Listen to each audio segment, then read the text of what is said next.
ประวัติความเป็นมา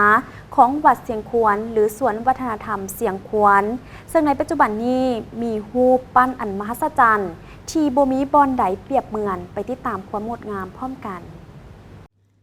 สวนวัฒนธรรมเสียงขวนเป็นสถานที่ท่องเที่ยวทั้งวัฒนธรรมที่ประกอบไปด้วยรูปปั้นต่างๆที่น่าอัศจรรย์สำหรับประวัติความเป็นมาของวัดเสียงขวนในเมื่อก่อนแม้นสร้างขึ้นในปีคศ1962จนถึงวันที่9พฤษภาคมคศ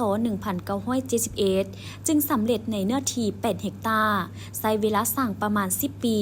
โดยภายใต้การนำพาสร้างของพ่อข่าวบุญเรือศิริราชหรือหลวงปู่บุญเรือศิริราชจุดพิเศษของเพิ่นเป็นคนมีนิสัยอ่อนโยนเว้าจาอ่อนหวานสื่อสัตย์มีความเมตตาต่อสัตว์สาวาสิ่งที่สุดหักดอกไม้เป็นชีวิตจิตใจและสนใจในด้านศิลปะเป็นพิเศษบ่ว่าจะเป็นงานแกะสลักวิสาสร้างหัตถกรรมในตอนที่แม่ของบุญเรือจะสิ้นลมหายใจนั้นเพิ่นได้สั่งให้ลูกนำไส้ที่ดินตอนนี้ทั้งหมดให้สร้างเป็นวัดหลังจากมื้อนั้นเป็นต้นมาบุญเรือก็มีความตั้งอกตั้งใจในการสร้างวัดเสียงขวนก็คือส่วนวัฒนธรรมแห่งนี้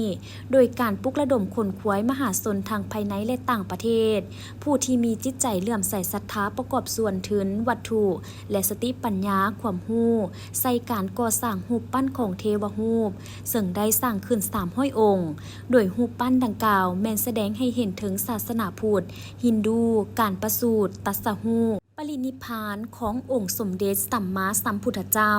พร้อมด้วยบรรดารูปปั้นเกี่ยวกับพรหมเทพบาปบุญคุณโทษการเกิดแก่เจ็บตายของมนุษย์และบางเรื่องเล่าในวรรณคดีลาววรรณคดีอินเดียและอื่นๆปัจจุบันสวนวัฒนธรรมแห่งนี้ได้กลายเป็นแหล่งท่องเที่ยวที่สำคัญของนครเมืองจันทน์ที่มีรูปปั้นอันน่าอัศจรรย์ที่บ่มีบ่อนใดเปรียบเหมือน